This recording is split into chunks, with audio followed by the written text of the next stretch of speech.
मानव जगत में सब कुछ वैसा नहीं है जैसा वांछनीय है। प्रतिदिन अखबार चीख चीख कर मानव पीड़ाओं की दुहाई देता प्रतीत होता है। संसार की आबादी का शायद 10% हिस्सा भी यह नहीं कह सकता कि वह खुद को पूर्णतः संतुष्ट पाता है। सवाल उठता है कि संसार में इतना दुख क्यों है? संसार का स्वरूप आखिर वैसा क्यों है जैसा वह है? संसार में शायद ही कोई धर्म हो जो इस प्रश्न से जूझता न दिखाई पड़ता हो, तथा दर्शन की शायद ही कोई विधा हो जो इस प्रश्न को किसी न किसी रूप में आत्मसात न करती हो। यदि भगवत गीता को देखें तो हम पाते हैं कि संसार के दुखों का प्रमुख कारण आत्मा के स्वरूप के विषय में हमारा अज्ञान है। हम स्वजनों की मृत्यु की आशंका से ही भयभीत हो जाते हैं। हमने जो भी अर्जित किया या पाया है उसकी हानि की शंका भी हमारी चेतना को कभी पूर्णतया स्वच्छंद नहीं होने देती। गीता में कृष्ण अर्जुन को यही शिक्षा देते हैं कि जन्म मृत्यु की घटनाएं आत्मा के पुराने वस्त्रों का त्याग कर नए वस्त्रों को धारण कर लेने मात्र से बढ़कर कुछ नहीं है।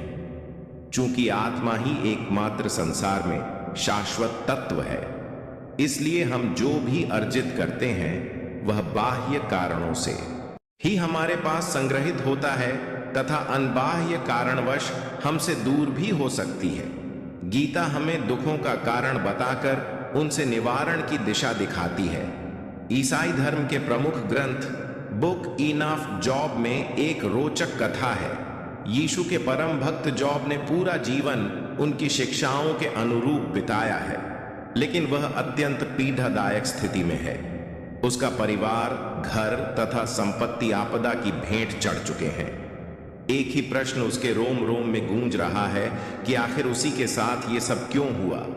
मुख्य बिंदु यह है कि जॉब सब कुछ खोकर भी ईश्वर में आस्था नहीं खोता। क्या ईश्वर में आस्था किसी कारणवश होनी चाहिए या निरपेक्ष रूप से?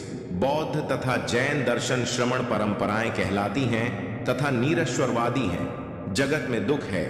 बौद्ध दर्शन के अनुसार यह आर्य सत्य है। दूसरा, आर्य सत्य दुख का कारण भी होगा।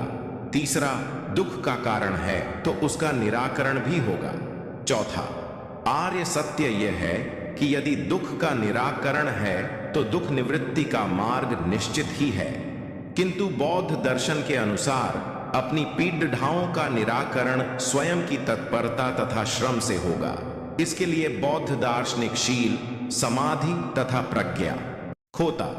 क्या ईश्वर में आस्था किसी कारणवश होनी चाहिए या निरपेक्ष रूप से? बौद्ध तथा जैन दर्शन श्रमण परंपराएं कहलाती हैं तथा निरश्वरवादी हैं। जगत में दुख है। बौद्ध दर्शन के अनुसार यह आर्य सत्य है। दूसरा, आर्य सत्य दुख का कारण भी होगा। तीसरा, दुख का कारण है तो उसका निराकरण भी होगा।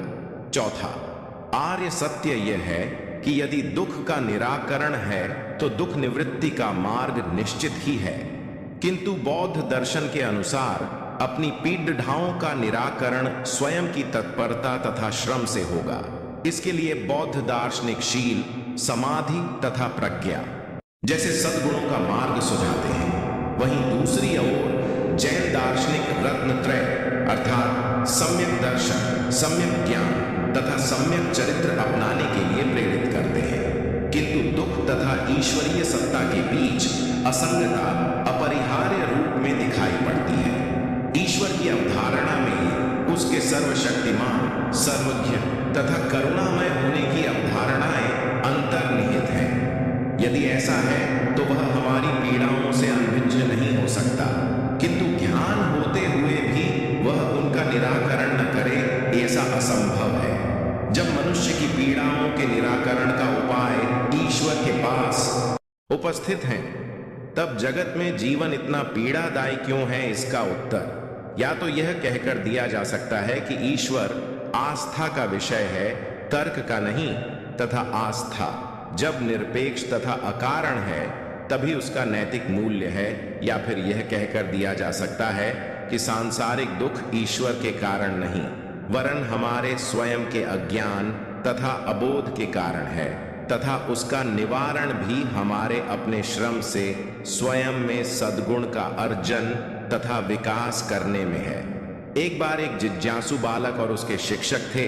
एक दिन बालक ने गुरुजी से पूछा, गुरुजी, हम सभी भगवान की संतान हैं, फिर भगवान हमें दर्द और दुख क्यों देंगे? भगवान हर समय हम सभी को खुशी क्यों नहीं देते हैं? गुरुजी ने बच्चे से एक सवाल पूछा, मुझे बताओ कि इस दुनिया में आपका पसंदीदा व्यंजन कौन सा है?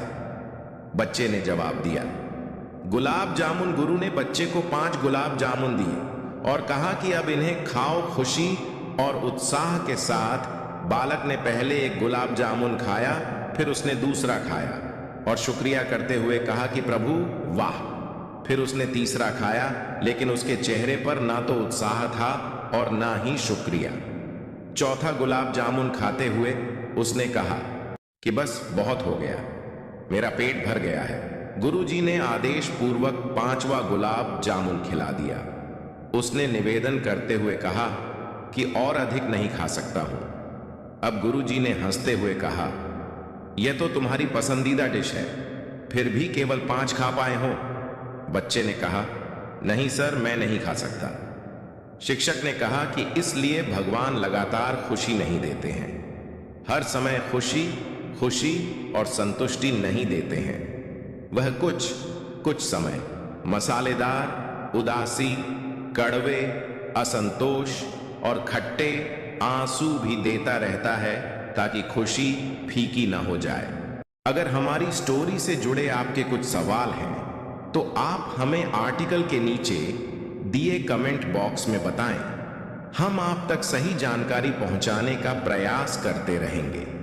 अगर आपको यह स्टोरी अच्छी लगी है तो इसे शेयर जरूर करें। ऐसी ही अन्य स्टोरी सुनने के लिए जुड़े रहें हर जिंदगी।